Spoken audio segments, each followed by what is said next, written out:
नमस्कार साथियों, आज दूसरे वीडियो क्लासेस में आप सभी का स्वागत है। आज के क्लासेस में हम मुख्य रूप से जिन बिंदुओं पर चर्चा करेंगे वह है बिहार के विद्यालयों में प्रबंधन के समक्ष गुणवत्तापूर्ण शिक्षा की चुनौतियों पर चर्चा करना है एवं साथ ही भारतीय विद्यालयों में विशेष करके बिहार के परिप्रेक्ष्य में प्रशासन की स्थिति, इन दो महत्वपूर्ण बिंदु पर आज हम चर्चा करेंगे। सर्वप्रथम बिहार के विद्यालयों में गुणवत्तापूर्ण शिक्षा की जो चुनौतियां हैं प्रबंधन के समक्ष, आज उस पर हम चर्चा करेंगे। सर्वप्रथम गुणवत्तापूर्ण शिक्षा से अभिप्राय हमारा है कि शिक्षा की बुनियादी जो सुविधाएं हैं उसकी उपलब्धता तथा प्रभावी शिक्षण अधिगम प्रक्रिया से। विगत 2 वर्षों से डीपीई सर्व शिक्षा अभियान के अंतर्गत अधिकांश विद्यालयों की जो बुनियादी संरचना है उसका सशक्त विकास किया गया है, परंतु इसके बावजूद भी गुणवत्तापूर्ण शिक्षा अभी कोसों दूर है। सरकार के प्रबंधन के तमाम प्रयासों के बावजूद भी अभी भी बहुत सारे बच्चे ऐसे हैं जो पूरी तरह से कक्षा अनुरूप निर्धारित दक्षता प्राप्त नहीं कर पाए। प्रारंभिक शिक्षा व्यवस्था में जब हम विभिन्न आयामों पर सूक्ष्म दृष्टिपात करते हैं तो पाते हैं कि तमाम प्रयासों के बावजूद गुणवत्तापूर्ण शिक्षा एक बड़ी चुनौती बनी हुई है। अपने इस वक्तव्य की पुष्टि हेतु हम विभिन्न पॉइंट्स की आज चर्चा करेंगे कि प्रबंधन के समक्ष किन प्रकार की चुनौतियां आती है, उनके समक्ष कैसी समस्याएं होती है जिससे बिहार सरकार शिक्षा के गुणवत्तापूर्ण शिक्षा के जो लक्ष्य हैं उसको प्राप्त नहीं कर पा रही। प्रबंधन के समक्ष जो चुनौतियां हैं उसमें मुख्य रूप से आधारभूत संरचना से संबंधित चुनौतियां। आधारभूत संरचना में जिसका जिक्र हम पहले करेंगे वह है विद्यालय भवन। विद्यालय में भवनहीन ढांचा, टूटे फूटे कमरे, आवश्यकता से कम कमरे एवं कच्चे भवन एक प्रमुख समस्या है, जिसके कारण वर्षा, अत्यधिक गर्मी या अत्यधिक सर्दी में बच्चों को समय से पहले छुट्टी दिया जाना यह आम बात हो गई है।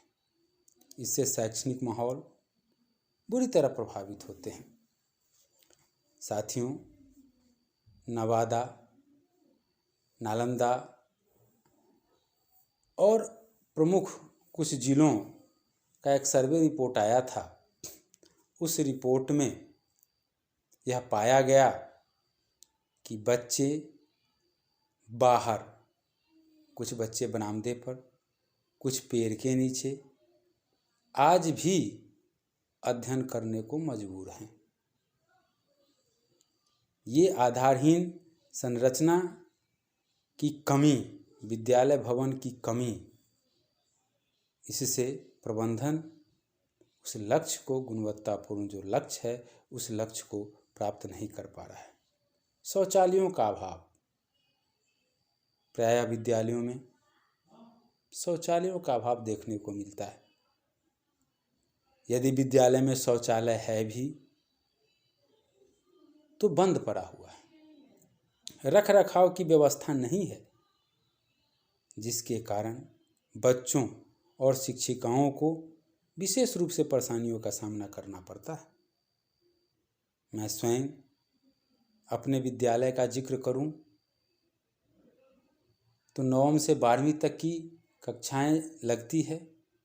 आधी से अधिक बालिकाएं हैं, महिला शिक्षिकाएं हैं, लेकिन बच्चियों के लिए, शिक्षिकाओं के लिए शौचालय का पूर्णतः अभाव है।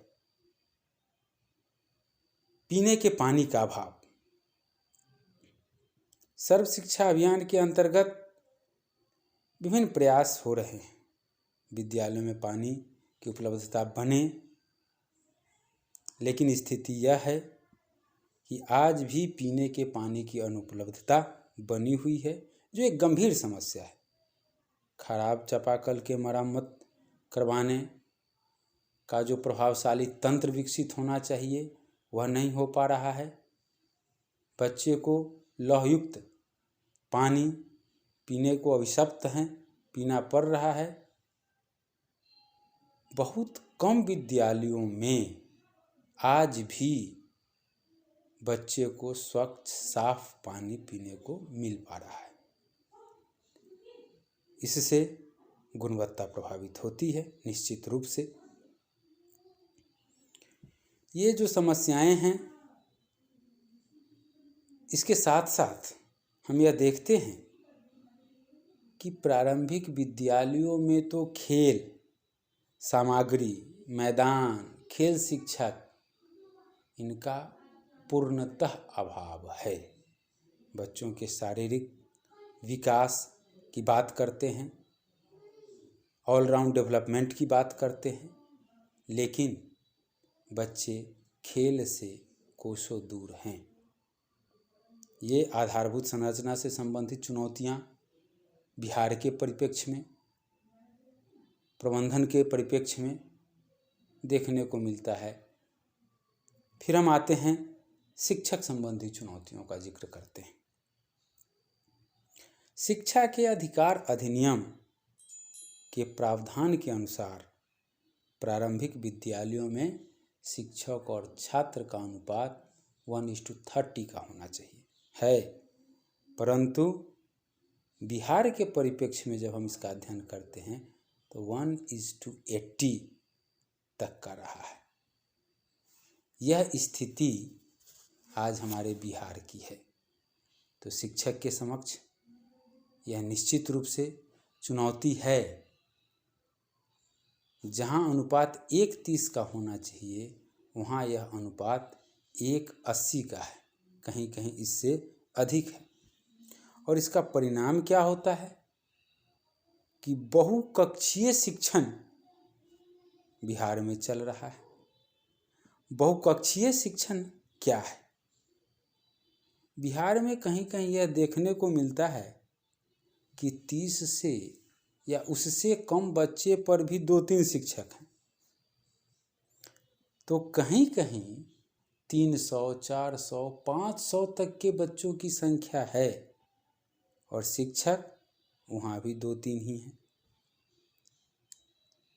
यह जो स्तर है 200 से 500 का और उस पर शिक्षकों की उपलब्धता 2 से 3 है, वहीं बहुकक्षीय शिक्षण की बाध्यता हो जाती है। इन कारणों से गुणवत्तायुक्त, गुणवत्तापूर्ण शिक्षा प्राथमिक माध्यमिक स्तर में ला पाना प्रबंधन के लिए एक बहुत ही मुश्किल, जटिल कार्य बन हो जाता है। गुणवत्ता में कमी निस्संदेह प्राथमिक विद्यालयों में शिक्षकों के विषय ज्ञान तथा शिक्षण कौशल में कमी देखने को मिलती है, जो एक दुखद स्थिति है।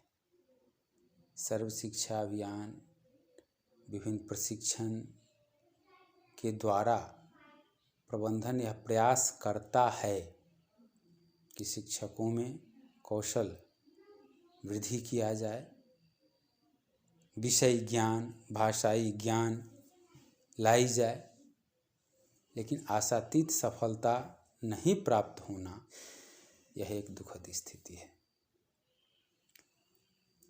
बालिका विद्यालयों में शिक्षिकाओं की कमी पाई जाती है।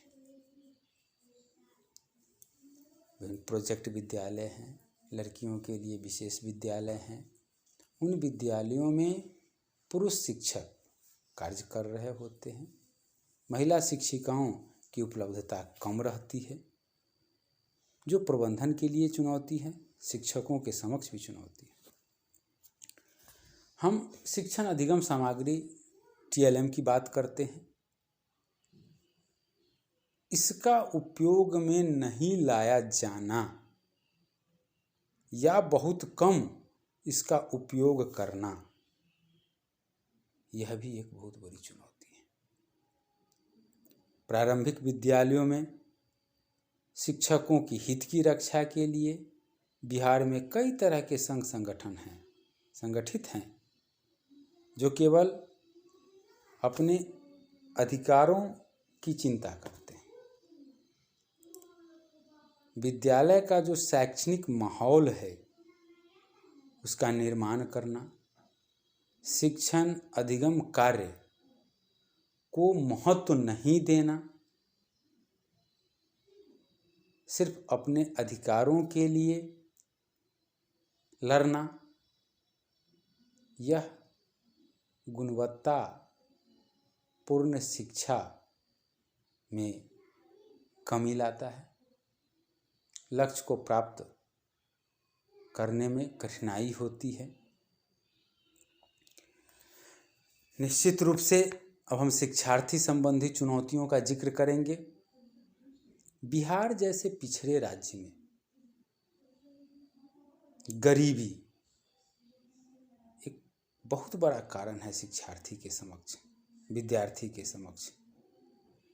गरीबी के कारण बच्चे विद्यालय तक पहुंच नहीं पाते हैं, अपना नामांकन नहीं करा पाते हैं। नामांकन करा भी लेते हैं तो आर्थिक स्थिति कमज़ोर होने की वजह से विद्यालय से जुड़ नहीं पाते हैं। विद्यालय में बने रहना एक चुनौती है और इन सब के मुख्य कारण गरीबी है। परिवार तथा समाज का, पास पड़ोस का वातावरण भी दूषित अगर है तो जागरूकता में कमी आती है। पड़ोसियों का शिक्षा के प्रति रुझान का न होना बच्चों को विद्यालय से जाने से रोकता है। परिवार शिक्षित है, परिवार अगर शिक्षा के प्रति जागरूक है, पास पड़ोस का माहौल शैक्षिक है तो बच्चे विद्यालय तक जाएंगे, नामांकन कराएंगे और नामांकन के बाद विद्यालय में शिक्षा प्राप्त करने के लिए बने रहेंगे। इसीलिए शिक्षार्थी के समक्ष गरीबी, पास पड़ोस, परिवार का दूषित वातावरण और दंड का डर, वैसे तो नई शिक्षा नीति में दंड का प्रावधान कम कर दिया गया है, लेकिन आज भी गरीब, अभिवंचित वर्ग के बच्चे समाज में पहले से शिक्षा के नाम से आज भी डरते हैं। उन्हें डर लगता है कि बेवजह हमें दंडित किया जाएगा, तो दंडित के होने के डर से भी वे विद्यालय तक बने नहीं रहते हैं। पाठ्यक्रम के समक्ष भी चुनौतियां हैं। पाठ्यचर्या, आज क्या है कि प्रचलित जो पाठ्यक्रम है वह एक बोझिल सा हो गया है। पाठ्यक्रम के अधिक बोझ की वजह से बच्चे विषय वस्तु को समझ नहीं पाते। पाठ्यक्रम सरल नहीं है, पाठ्यक्रम सुग्रह नहीं है, पाठ्यक्रम समय समय पर अगर परिवर्तित नहीं हो रहा है तो प्रबंधन के समक्ष चुनौतियां हैं। गुणवत्तापूर्ण शिक्षा के समक्ष एक चुनौतियां आती है, क्योंकि बच्चों के स्तर, समाज के स्तर, समाज का रूप, पारिवारिक, आर्थिक, सांस्कृतिक, सामाजिक पृष्ठभूमि को ध्यान में रख करके पाठ्यक्रम का निर्माण करना चाहिए। पाठ्यक्रम सरल होना चाहिए। हमारा पाठ्यक्रम जो है वह संस्कृति और विरासत पर बहुत ज़्यादा जोर देता है। हमें सांस्कृतिक सुरक्षा करनी है, सांस्कृतिक धरोहर को बचा करके रखना है, राष्ट्रीय विरासत को बचा करके रखना है, लेकिन जीविकोपार्जन का साधन नहीं बन पाया है। ये सबसे बड़ी चुनौती है। हमारा पाठ्यक्रम निश्चित रूप से जीविकोपार्जन, जो जीवन का साधन है उस पर केंद्रित होना चाहिए। अगर ऐसा नहीं होता है और यह कम हो रहा है, ना के बराबर है, इसका दुष्परिणाम क्या हो रहा है कि गरीब एवं कमज़ोर तबके के जो लोग हैं वे शिक्षा से नहीं जुड़ पा रहे हैं, कम जुड़ पा रहे हैं, क्योंकि उन्हें जीविकोपार्जन, शिक्षा का जो उनका लक्ष्य होता है जीविकोपार्जन, वह इस पाठ्यक्रम से पूर्ति उसकी नहीं हो पा रही है। इसीलिए पाठ्यक्रम के संबंध के समक्ष भी चुनौतियां हैं कि पाठ्यक्रम का निर्माण सरल में होना चाहिए, सुग्राह्य होना चाहिए। तो साथियों, आज हमने चर्चा किया बिहार में विद्यालयों के समक्ष, प्रबंधन के समक्ष गुणवत्तापूर्ण शिक्षा की जो चुनौतियां हैं उस पर हमने चर्चा किया। अब हम दूसरे टॉपिक पर चर्चा करेंगे, भारतीय विद्यालयों में प्रशासन की क्या स्थिति है। इस पर संक्षेप में दूसरे नेक्स्ट क्लासेस में इस पर हम डिटेल में चर्चा करेंगे।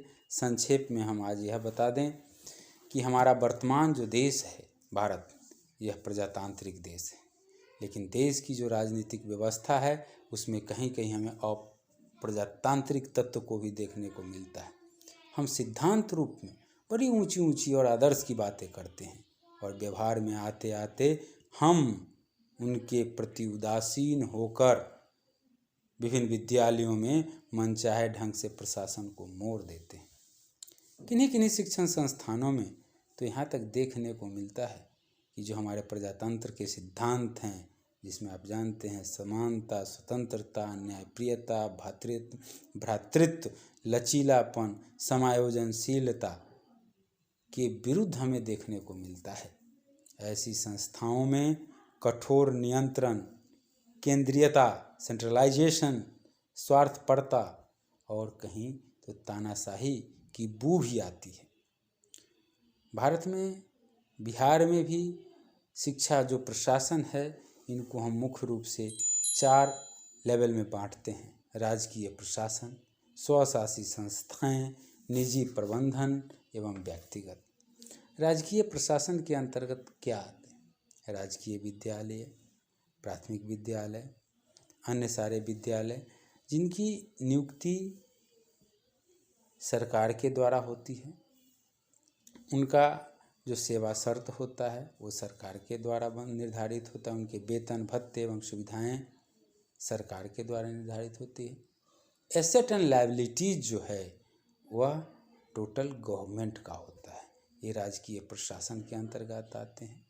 स्वशासी संस्थाएं हैं, इसमें राज्य और समाज के प्रतिनिधि संगठित होकर के कार्य करते हैं, जैसे यूजीसी है, बोर्ड ऑफ एग्जामिनेशन है, सीबीएसई है, शिक्षण परिषद है, शिक्षण सलाहकार परिषद है, एवं बहुत सारे शैक्षिक संगठन जो हैं यह स्वशासी संस्था के अंतर्गत आते हैं।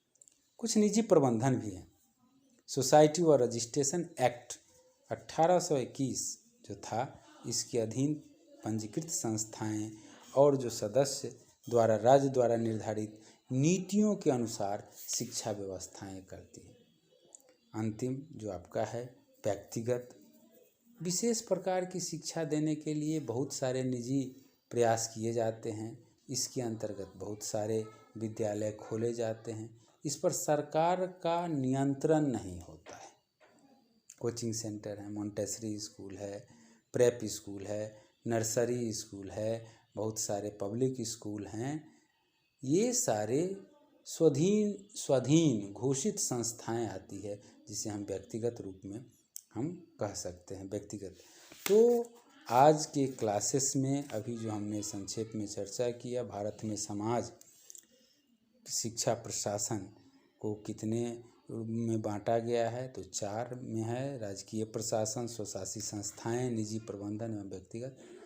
अगले क्लासेस में हम शिक्षा प्रशासन और विद्यालय संगठन, शिक्षा प्रशासन को प्रभावित करने वाले मूल तत्व की चर्चा करेंगे, प्रधानाध्यापक के गुण की चर्चा करेंगे, उनके कर्तव्य एवं अधिकार की चर्चा करेंगे, शिक्षकों के गुण की चर्चा करेंगे, उनके अधिकार एवं कर्तव्य की चर्चा करेंगे।